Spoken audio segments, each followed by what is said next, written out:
Bom dia, amados. Bom estar aqui. Na realidade, como eu disse no vídeo, quando Nitamar e Geni ligaram para a gente, pedindo para a gente falar alguma coisa, realmente eu fui tomado por emoção. Porque hoje não é muito raro a gente saber de pastores que se afastaram, que estão caindo, que estão aflitos, que estão depressivos e deprimidos. E graças a Deus não é assim com a Anésio, não é assim com a sua casa. Durante todo esse tempo que a gente tem se conhecido e tem amizade, a gente tem visto a graça de Deus na sua vida. E eu louvo ao Senhor por isso. E, amados, quando o Anésio pediu para que eu compartilhasse alguma coisa, na realidade, eu não vim aqui para falar. Eu vim aqui para estar com vocês, participar dessa festa, mas eu perguntei a Anésio sobre o que ele estava falando, para poder tentar falar em sintonia com o que Deus está falando a vocês. E na medida que ele me contava as coisas que ele está falando, o Senhor foi me trazendo ao coração um texto que tem me abençoado muito, que é um texto que está na carta aos Filipenses. Aliás, essa carta, ela é uma carta especial.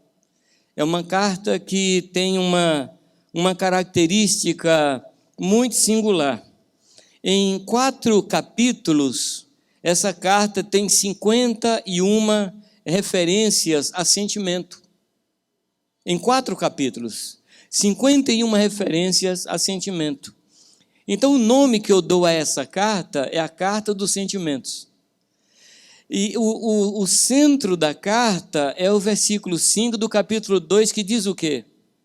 Tende em vós o mesmo sentimento, ou a mesma atitude, como é no texto original. E eu queria comentar com vocês alguns versículos desse texto, mas eu queria dizer para você o seguinte, que hoje, não me referindo ao aniversário de Anésio, que será amanhã, não é hoje, mas me referindo ao momento que nós estamos vivendo em termos de Brasil e dessa eleição que está acontecendo hoje, na realidade nós estamos num profundo momento de crise. Crise não em outro sentido, mas no sentido chinês da palavra, que significa perigo e oportunidade. Você que vai votar, você não votou ainda, eu também não, à tarde vou votar, você corre o risco de votar, fazer um voto por protesto, as coisas não estão boas, então eu vou fazer um voto de protesto, não voto em ninguém, não é? Eu não voto analisando a vida da pessoa, mas voto de qualquer jeito, você corre esse perigo. Mas também você corre um outro perigo, de votar esperando que a pessoa na qual você vai votar, ela seja vamos dizer assim, uma pessoa que tem poder para mudar as coisas e resolver tudo. Ou um profundo descrédito por aqueles em quem a gente vota, ou uma profunda esperança para que as coisas mudem. Eu quero dizer para você que essa é uma situação extremamente delicada, porque nós não podemos votar, fazer um voto de protesto, nem nós podemos ter esperança nos homens. Eu aprendi uma coisa, existe uma vacina contra a decepção, eu não sei se você gostaria de tomá-la. Existe uma vacina contra a decepção, é você não esperar o que não deve ser esperado. Você nunca será decepcionado. Se você não esperar o que não deve ser esperado, você nunca será desiludido. O que desilude é a ilusão. Não tenha ilusões e você nunca será desiludido. Interessante que eu estava conversando com um pastor e ele dizia para mim assim, muito sinceramente, ele dizia, Jamê, eu não quero decepcionar o Senhor. Eu disse para ele, fica tranquilo, porque você nunca conseguirá decepcionar o Senhor, porque Ele não espera nada de bom de você. Você nunca vai decepcionar. Jesus falou, eu conheço o homem. Agora, o que Jesus espera? Jesus espera do Espírito Santo que está em você. Mas nós, amados, nós nunca conseguiremos surpreender a Deus. Bom, deixa eu ler um texto com você, que está no capítulo 4, o versículo 6, que diz, não estejais inquietos por coisa alguma. Em outra versão diz, não andeis ansiosos. Tem alguém ansioso aqui hoje de manhã? Tem alguém ansioso? Não? Está ansioso? Pois é. Não andeis inquietos ou ansiosos por coisa alguma. Coisa alguma significa coisa alguma. Não tem que analisar muito, é coisa alguma. E aí, ele dá uma chave. E eu queria mostrar para você nesse texto duas chaves que Deus nos dá para acabar com a ansiedade. Eu não sei se você já prestou atenção, você deve ter prestado atenção, que não existe uma doença que mais afeta o ser humano hoje do que a ansiedade. A ansiedade, ela produz um estresse que produz, por sua vez, depressão e todas as doenças que existem por aí. Nós estávamos escutando um pregador essa semana, nos ensinando, e ele falava uma coisa muito interessante. Ele falava que pressão sem expressão gera impressão que produz depressão. Pressão sem uma expressão correta da pressão produz uma impressão, que é uma marca na gente, que produz em nós depressão. Depois eu posso mandar essa mensagem para vocês. E tempos atrás, eu comecei a sentir algumas coisas estranhas. Eu vi alguns comportamentos, coração disparava. E eu fui ao médico. E quem me atendeu foi uma médica, e ela fez todos os exames e não tinha nada. E eu falei, então o que é que eu estou sentindo? Ela falou, olha, você está embaixo de um estresse por muita atividade, e está levando você a um começo de uma depressão. E aí ela me receitou um remédio tarja preta, e eu fiquei mais deprimido. Eu não comprei. Eu não comprei, não é porque eu sou contra o remédio. Eu não sou contra o remédio. Antes de contar a minha história, deixa eu te contar uma outra história. Eu estava indo para Toronto, ministrar lá, e quando cheguei em Guarulhos para tomar um avião, me bateu uma tristeza fabulosa. Eu viajo sempre. Viajo muito. Mas aquela vez eu senti uma tristeza profunda. E pensei comigo, por que estou com essa tristeza toda? Será porque eu estou deixando a Irani, deixando os filhos? E sentia que não era isso. Normalmente eu não durmo em voo. E eu pedi a Deus, me faz dormir, porque eu não quero ficar com esse sentimento daqui até Toronto. São 11 horas, 12 horas de viagem. E Deus fez um milagre que eu dormi e acordei quando o avião estava chegando no aeroporto. A noite toda. Quando eu desci do avião, fui em direção à polícia, a depressão voltou, aquele sentimento, melhor dizendo, voltou com tal força que eu comecei a dizer assim, é melhor morrer. É melhor morrer. Aí eu parei, peraí, que história é essa de melhor morrer? Falei, Deus, o que está acontecendo comigo? Deus falou, eu estou deixando você sentir o que uma boa parte do povo desse país sente. Eu nunca cheguei num lugar onde tem mais gente deprimida que o Canadá. Eu comecei a orar e perguntar a Deus, e em todas as congregações que eu fui, eu encontrava pessoas deprimidas. Quis conhecer uma tribo indígena e os índios lá estavam deprimidos. Falei, Deus, o que é isso? Na última reunião, chegou uma senhora para mim e falou, Jamei, é pecado tomar remédio contra a depressão? Eu falei, essa não é a pergunta. Você tem que perguntar a Deus por que você está deprimida. E ela falou assim, eu não sei por quê. Eu ganho muito bem, meu marido ganha muito bem. Gente, no Canadá, quando a pessoa que fala ganha muito bem, é porque ganha muito bem. E meus filhos são excelentes. E ela falou, eu não preciso de nada. O Espírito de Deus falou, está aí o motivo. Pessoas que não têm pelo que lutar. Pessoas que não têm alvos. Pessoas que não têm o que perseguir. Mente vazia. Então, a ociosidade é uma das causas de depressão. A ociosidade. Mas deixa eu voltar. Eu fui no médico e fui buscar Deus. Falei, Senhor, o que acontece? E comecei a estudar sobre o tema. Estudei um bom tempo sobre o tema. Não sou psicólogo, não sou psiquiatra, sou um pastor curioso. E fui estudar. E descobri, amados, que a depressão, para se analisar a causa dela, você precisa estudar, no mínimo, os 2 últimos anos da vida da pessoa. Porque existem picos, esforços na alma e na mente da pessoa, que na hora não aparece, mas o acúmulo desses picos, afinal, queima o cabo. Estou falando em termos de eletricidade, queima o cabo.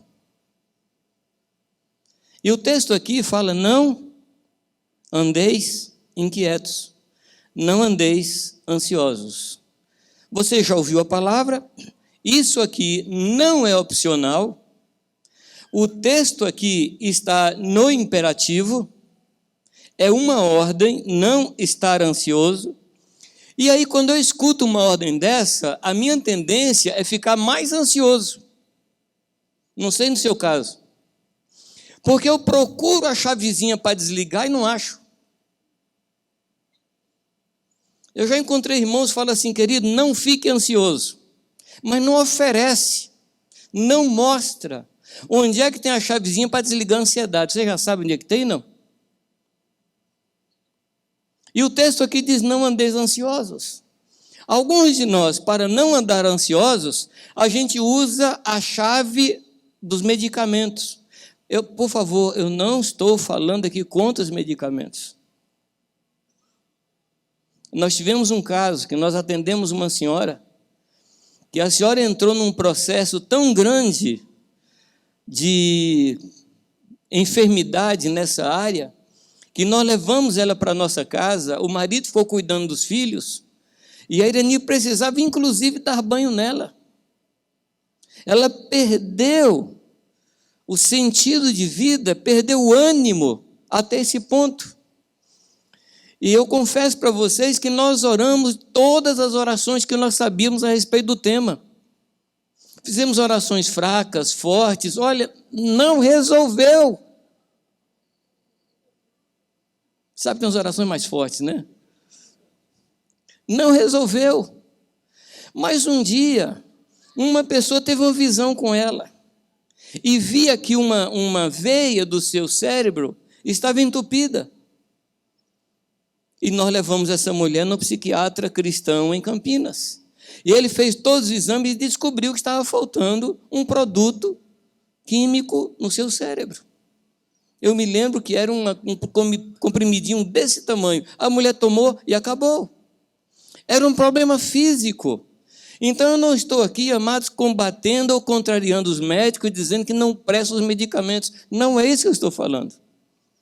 Mas às vezes a gente entra numa ansiedade e busca solução em coisas que vão produzir mais problemas. A gente sempre paga um preço quando a gente entra nessa área dos medicamentos. Não estou dizendo que você não deve consultar o médico, mas eu quero dizer para você que você precisa buscar em Deus a solução.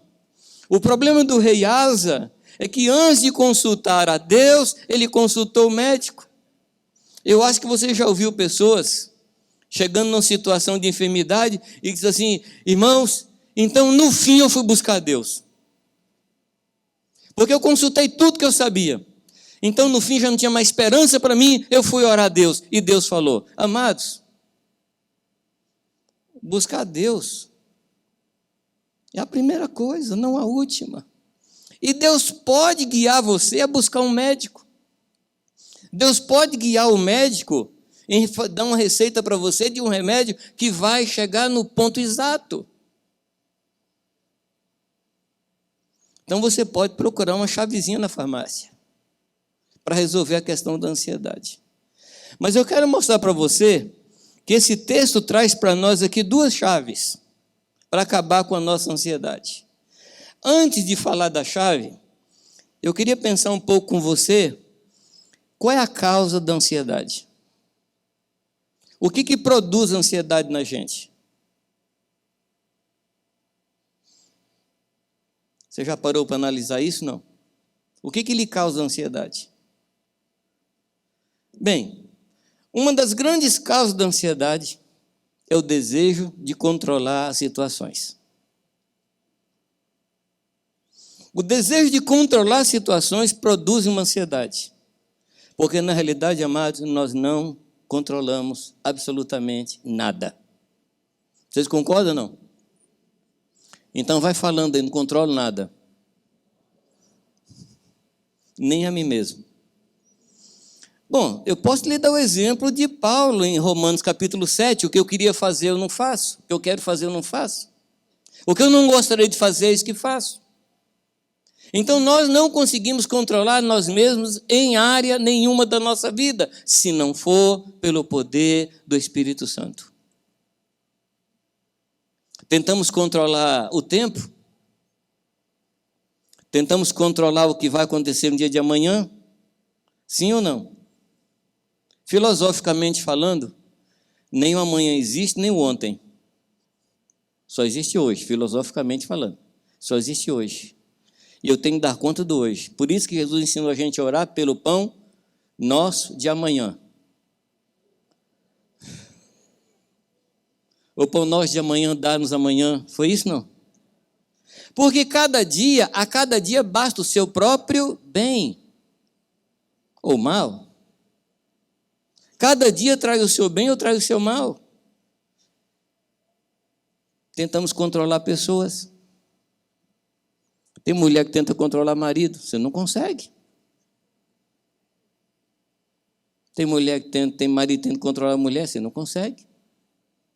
Quantos pais aqui já não pensaram assim, eu tenho vontade de abrir a cabeça daquele menino, daquela menina e meter o livro, meter a Bíblia lá? Quantos aqui já não pensaram nisso? Minha menina mais velha, Cintia, que diz, quando ela olhar para os seus filhos pequenininhos, diz assim, olha, eu tenho vontade de te engolir. Agora que são adolescente jovem, fala assim, eu tenho arrependimento de não ter engolido.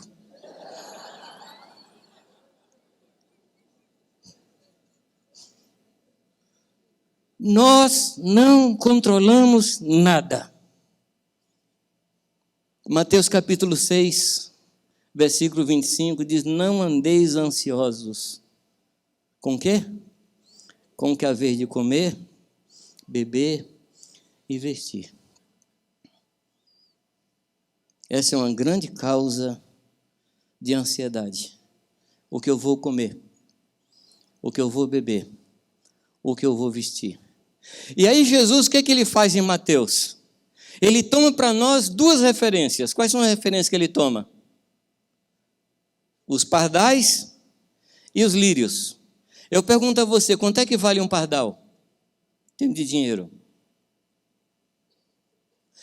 Algum dia, você já viu um pardal morrer de fome na rua? Você encontrou um pardalzinho morto? Pega, leva lá no Instituto Médico Legal, faz autópsia e descobre que ele morreu de fome. Eu aprendi o seguinte, que passarinho só morre de fome quando a gente resolve tomar conta dele. Aí ele está perdido, coitado. Põe na gaiola, ele já faz testamento, despede da família, que sabe que vai morrer. Enquanto ele estiver sozinho, Deus vai cuidar dele. O lírio do campo. Salomão não se vestiu igual a nenhum lírio do campo. Então perceba que Deus toma pássaros e flores para mostrar para nós uma referência de como Ele cuida de nós. Deus cuida das nossas vidas. Por quê, amados? Ele é o nosso Pai. Ele é o nosso Pai. Não tente controlar as coisas, porque o controle está nas mãos daquele que tem poder para controlar tudo. Amém? Não tente controlar pessoas.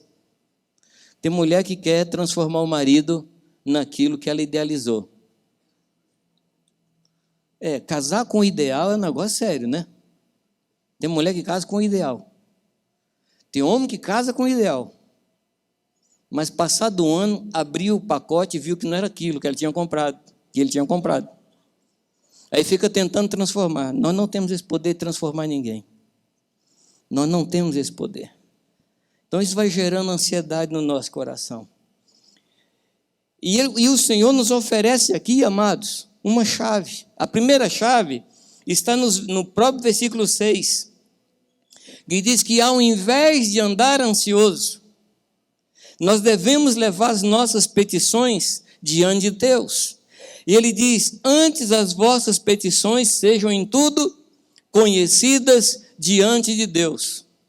Eu comecei a pensar nesse verbo, sejam conhecidas. Espera aí, como é que eu posso fazer Deus conhecer o que Ele já sabe? Deus já não sabe o que me causa desânimo, que me causa estresse. Deus já não conhece os meus pensamentos antes que eles cheguem na minha boca. Então, o que é fazer conhecido diante de Deus?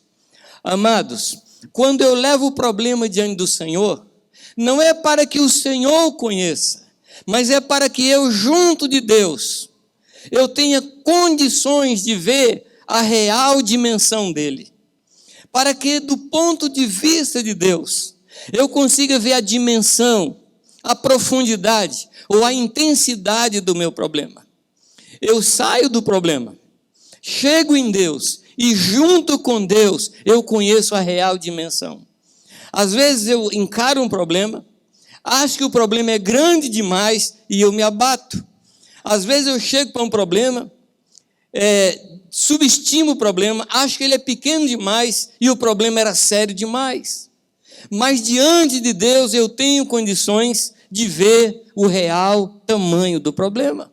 Não é para que Deus conheça, mas é para que eu conheça a real dimensão, o real tamanho do problema.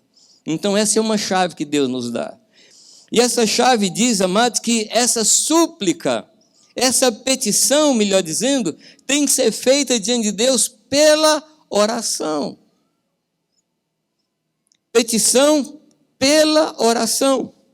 Nesse texto eu aprendo que oração não é somente falar, mas oração é uma atitude diante de Deus. Por isso que a palavra diz que nós devemos orar sem cessar. Não está dizendo que eu devo falar sem parar. Como é que você ora sem cessar lá no seu trabalho? Como é que você ora sem cessar no ônibus? Como é que você ora sem cessar no trânsito? A oração não é uma questão de falar, mas é uma atitude de expectativa diante de Deus. É quando a mãe do pássaro, quando ela chega no ninho e o filhotinho abre a boca, na expectativa do alimento. Essa atitude do pássaro, isso é oração. Muitas orações que nós fazemos são só gemidos. Não tem expressão diante de Deus. Nós não temos palavras diante do Senhor. Então, oração é uma atitude diante do Senhor. Às vezes você não vai falar nada. Você fica contemplando ao Senhor, gemendo diante de Deus. E Deus vai responder a sua oração. Tem um amigo comum nosso, Ademir Fanja de Valinhos, que ele me contou uma experiência interessante. Ele disse que um seu amigo, um colega ali em Valinhos, o convidou para subir ao monte para orar. Ele estava muito aflito com uma situação e eles foram para o monte orar. E chegando lá no monte, ele dobrou o joelho e começou a orar. E falava, e falava, e falava, e falava, e falava. Aí chegou o momento que ele chegou para Ademir e falou, vamos embora, vamos descer, Deus não me falou nada. E o Ademir chegou no monte, levantou os braços, ficava olhando para os céus. Falou, pois é, Deus falou comigo. Eu não sei, eu não vi você falar nada. E eu falei o tempo todo e Deus me falou. O Ademir falou assim, talvez seja por isso, que você falou o tempo todo. Oração não é falar. Oração é parar diante de Deus e prestar atenção em Deus. Até falar. É até falar. É até colocar diante de Deus aquilo que está causando angústia e aflição no seu coração. Falar sobre isso. Chegar diante de Deus e conversar sobre a coisa. Existem algumas perguntas de Jesus muito interessantes. Jesus chega para o cego e fala o quê? O Bartimeu. Qual a pergunta que Jesus faz? Lembra não? O que Jesus perguntou para Bartimeu? Que queres que eu te faça? Eu falei, Jesus, deixa eu fazer uma pergunta dessa para o rapaz. O problema dele não estava na cara? Estava na cara. O cara era cego. Mas eu creio que Jesus também faz essa pergunta para nós. O que é que você precisa? Eu fiquei pensando em quantas coisas aquele cego podia ter pedido a Deus. Uma capa nova, uma bengala laser, último tipo, um cão-guia. Podia ter pedido um local lá perto do gasofilácio, onde as pessoas chegavam quebrantadas e dariam uma tremenda esmola para ele. Eu não sei quanto tempo aquele rapaz estava ali com o problema da cegueira. E durante um tempo que ele estava ali, ele descobriu que o problema dele era falta de visão. E eu fico maravilhado, porque aquele cego chama Jesus por um título que só cabia em Jesus. Jesus, filho de Davi. Ou seja, o cego viu antes de ver. O cego teve uma revelação antes de ver fisicamente. Por isso que a palavra diz em Lucas que Deus, embora tardio, responde depressa. Embora tardio, responde depressa. Deus está só esperando que você faça a oração correta. Porque às vezes a gente pede coisas que não são boas para nós. Aliás, amados, eu aprendi uma coisa. Que quando Deus disser um não para mim, eu tenho que fazer festa. Porque o sim de Deus pode ser concessão, mas o não de Deus sempre será proteção. Quer que eu fale de novo? O sim de Deus pode ser concessão. Pode ser assim, tá bom, você quer? Toma. Mas o não de Deus sempre será proteção. Festeje os nãos de Deus. Celebre os nãos de Deus. Quando Deus fala não, faça um culto de ações de graças. Porque Deus está protegendo você. Eu li um artigo no qual o autor dizia assim, infeliz é o homem a quem Deus responde tudo que pede. Infeliz é o homem. Deus é Pai. Deus tem um cuidado de não dar para nós tudo o que pedimos. E tem quanto crente decepcionado com Deus, porque pediu alguma coisa a Deus, Deus não respondeu. É como filho da gente, né? Que pede, pai não dá, fala assim, meu pai não me ama. E fica magoado com o pai. Mas o que você queria? Não, só queria fósforo e álcool para brincar no fundo do quintal. O pai falou não, ele ficou bravo com o pai. Às vezes não está pedindo fósforo e álcool para Deus. Às vezes não está pedindo coisas que vão estragar a nossa vida. Deus me dá fulano, Deus me dá fulano, Deus me dá fulano, Deus me dá fulana, Deus me dá fulana. Deus fala não, Deus não me ama. E não oro mais porque Deus não me deu. Para com isso. Crê em Deus. Confie na paternidade de Deus. Confie no amor do Senhor. Mas fale com Deus. Traga para Deus aquilo que está incomodando o seu coração. Amém?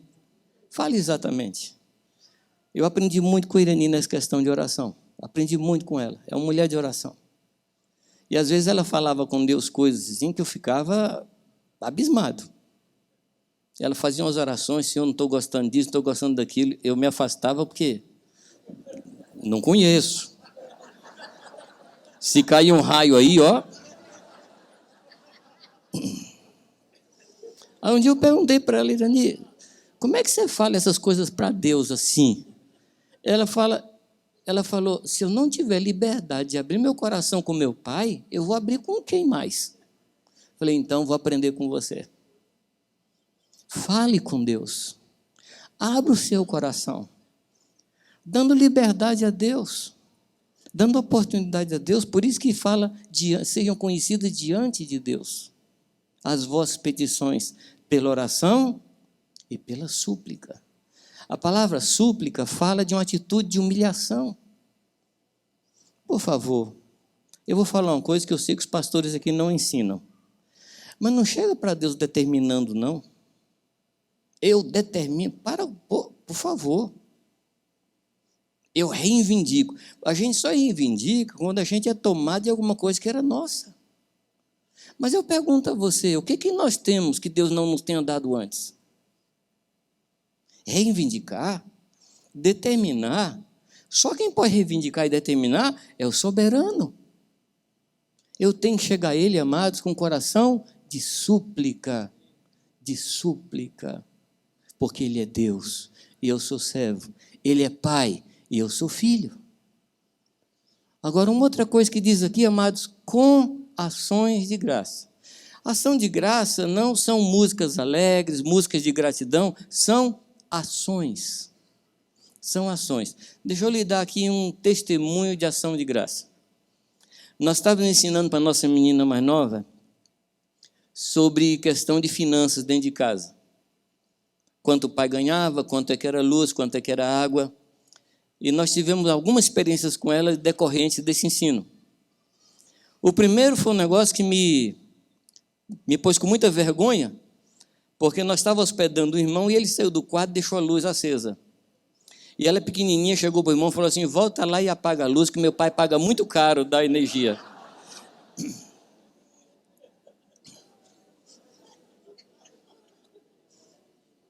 A segunda coisa, estava chegando o aniversário dela e falei, filha, nós vamos na loja de brinquedos e você vai escolher o brinquedo que você quiser e o que você quiser eu vou lhe dar. Eu tinha que testar a doutrina, né? Eu tinha que testar o ensino. Ela não sabia ler ainda, ou sabia ler direito. Ela chegou lá e perguntou, pai, quanto é esse? Eu falava tanto. Ela falou, não, pai, isso é muito caro. E aquele lá, pai, quanto custa? Eu falei, tanto. Não, pai, isso também não é muito, isso é muito caro. No fim, ela escolheu um que eu pude dar o dobro. Mas no caminho, ela teve uma atitude de ação de graças. Ela estava sentada atrás no banco, me abraçou por trás, falou, pai, muito obrigado pelo presente. Falei, como assim muito obrigado? Eu não lhe dei ainda, mas você falou que vai dar, então muito obrigado. Ação de graça é você crer na promessa do Senhor. É você andar na promessa de Deus, amados. O combustível do cristão são as promessas do Senhor. Nós estamos vivendo um tempo de promessa, né? 2 meses de promessa na televisão, né? Meu Deus do céu.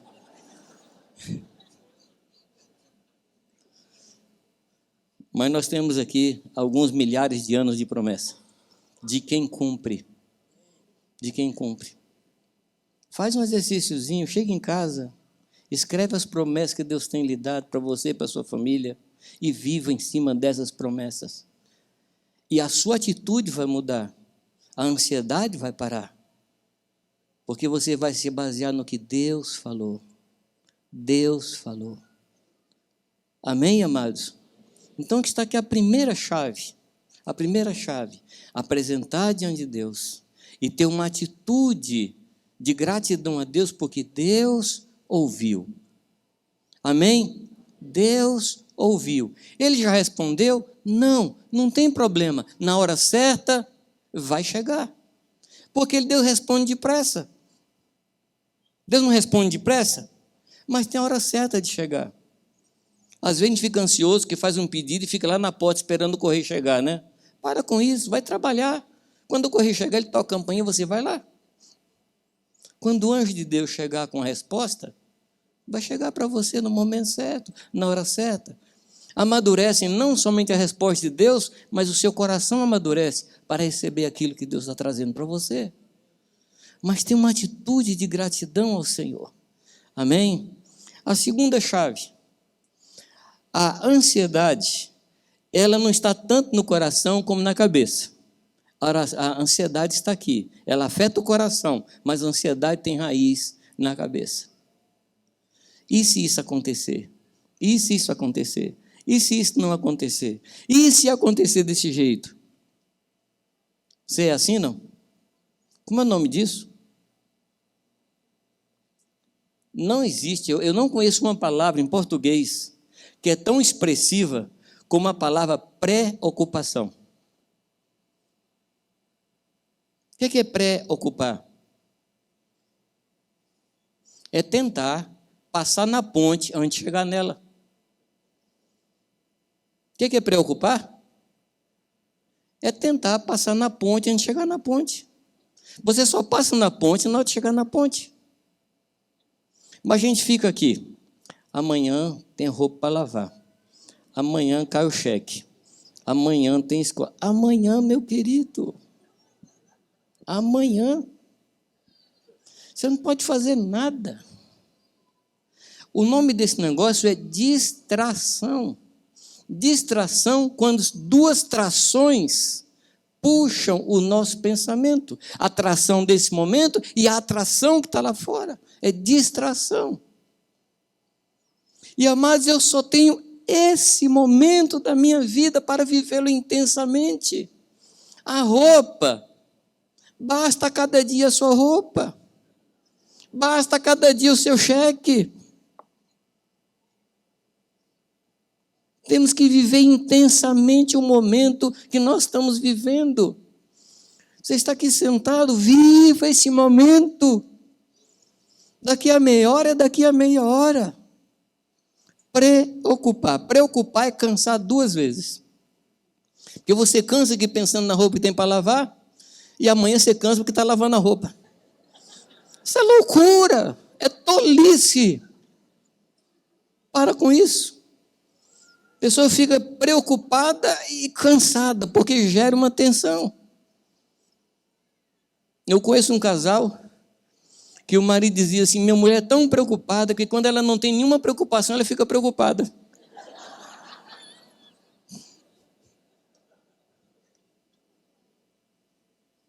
Eu conheci a história de um homem, você deve conhecer, pneu furou numa estrada, 10 da noite,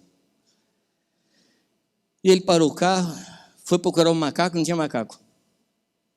Chegou num vizinho que morava ali perto, falou, tem macaco? Não tem macaco, mas tem um senhor ali adiante que tem macaco.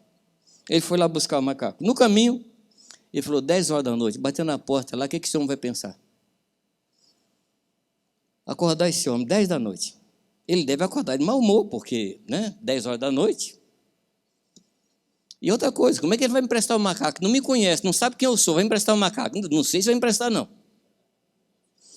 E ele foi construindo uma tragédia dentro de si.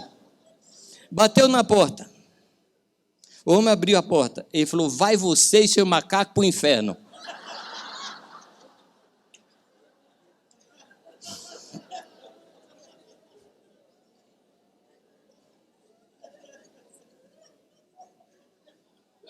Como é o nome disso?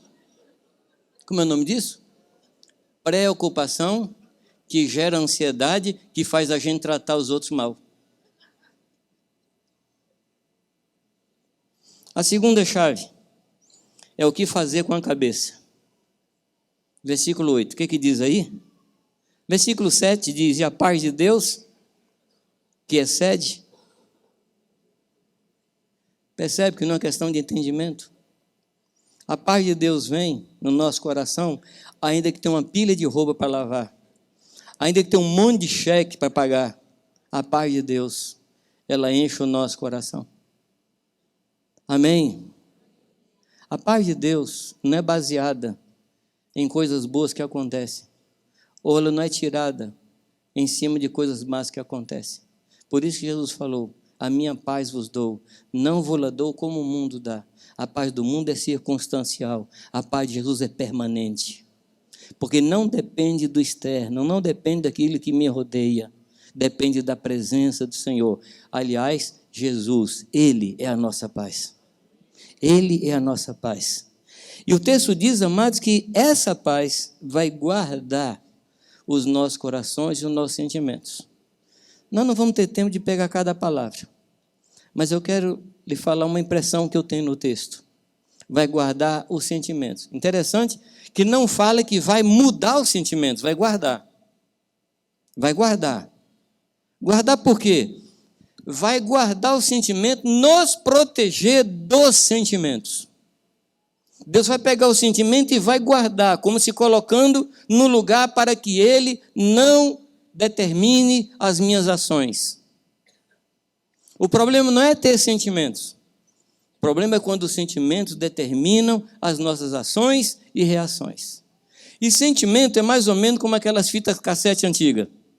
O próximo sentimento apaga o anterior. Sentimento é assim. Você tem um sentimento agora, daqui a pouco tem outro, daqui a pouco tem outro, e daqui a pouco tem outro, sentimento bom, ruim. Não se preocupe com os seus sentimentos. Se preocupe com aquilo que Deus fala sobre o assunto no qual você está vivendo. Ele vai guardar os seus sentimentos e vai guardar a sua mente. Onde, amados? Onde? O que é que diz o texto? Dentro de Cristo. Em Cristo significa dentro de Cristo. Vai pegar os nossos pensamentos, vai pegar a nossa mente e por dentro de Cristo. E nesse lugar, Satanás não pode chegar. A sua mente vai estar dentro de Cristo. Agora, qual é a minha tarefa? A minha tarefa é o que está no versículo 8. Minha tarefa é isso. É pensar no que é verdadeiro. Pensar naquilo que é honesto ou respeitável. Pensar naquilo que é justo. Pensar naquilo que é puro. Pensar naquilo que é amável. Pensar naquilo que tem boa fama. Pensar naquilo que tem virtude. E pensar naquilo que louva a Deus. É uma chave que Deus nos dá. Encher a nossa mente, para que a nossa mente não seja tomada pelas coisas desta vida ou pelas coisas que nos preocupam. Aqui está, amados, o que deve encher minha mente? Você está pensando em alguma coisa? Faz o teste. Isso que eu estou pensando é verdadeiro? Se não for verdadeiro, joga para lá. O que eu estou pensando é alguma coisa respeitável? É honesto o que eu estou pensando? Se não for, joga para lá. É justo o que eu estou pensando? É puro o que eu estou pensando? O que eu estou pensando é amável? O que eu estou pensando é digno de fama? Tem boa fama o que eu penso? O que eu penso é virtuoso? E, enfim, o que eu penso louva a Deus? Se não for, amados, não serve para nós, não presta para nós, vai sujar a nossa mente, vai nos atrapalhar. Amém, queridos? Aqui está para nós uma chave. Chave contra a ansiedade. Chave contra a inquietação de coração. Que Deus possa nos abençoar. Que Deus possa nos guardar. E eu queria convidar você,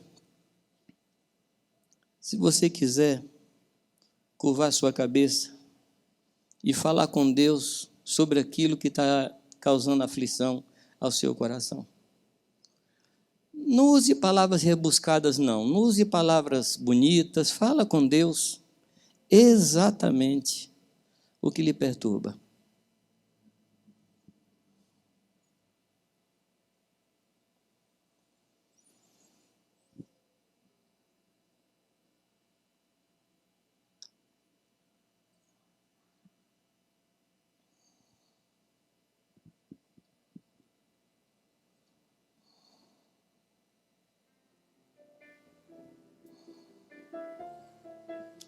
Pai, o Senhor ouviu o clamor do povo no Egito, aquela oração não feita, aqueles gemidos que subiam diante de Ti. o Senhor viu. E o Senhor mandou Moisés. O Senhor também, Pai, ouve o clamor dos teus filhos. O Senhor que é homem de dores, o Senhor que sabe o que é sofrer, o Senhor que sabe o que é padecer, o Senhor vê as aflições de cada filho teu que está aqui nesta manhã. Pai, o Senhor que cuida dos passarinhos, o Senhor que cuida das flores, o Senhor que cuida até daqueles que ainda não se entregaram a Ti, que têm as costas voltadas para Ti, o Senhor cuida deles também, porque o Senhor é um Deus compassivo, o Senhor é um Deus misericordioso, o Senhor é um Deus que é movido de íntima compaixão. Atende agora, Pai, a angústia que é posta diante do Senhor. E eu quero te pedir, Pai, faz sossegar o coração de cada irmão, de cada irmã nesta manhã. Faz sossegar, Senhor. Faz aquietar o coração de cada pessoa que pôs agora a sua vida diante do Senhor. Senhor, Tu escutas o nosso clamor. Tu és o nosso refúgio. Tu és o nosso socorro. Tu és o nosso alto e seguro refúgio. Tu és o socorro bem presente na hora da angústia. Tu és o nosso consolador. Tu és um Deus que está próximo de nós. E mais que isso, dentro de nós. O Senhor conhece das nossas vidas o que nem nós conhecemos. O Senhor conhece, Pai, as coisas que nós tentamos esconder. O Senhor conhece as coisas que nos envergonham. O Senhor conhece tudo, Pai. E nesta manhã nós abrimos o nosso coração para Ti. Senhor Jesus, toma, Pai, as coisas que estão nos roubando a paz, as coisas que estão nos afastando de Ti, as coisas que estão levando o nosso coração para longe de Ti. Pedimos perdão, Senhor Deus, quantas vezes nós não confiamos em Ti. Nós não acreditamos, Pai, que o Senhor poderia cuidar. Pedimos perdão.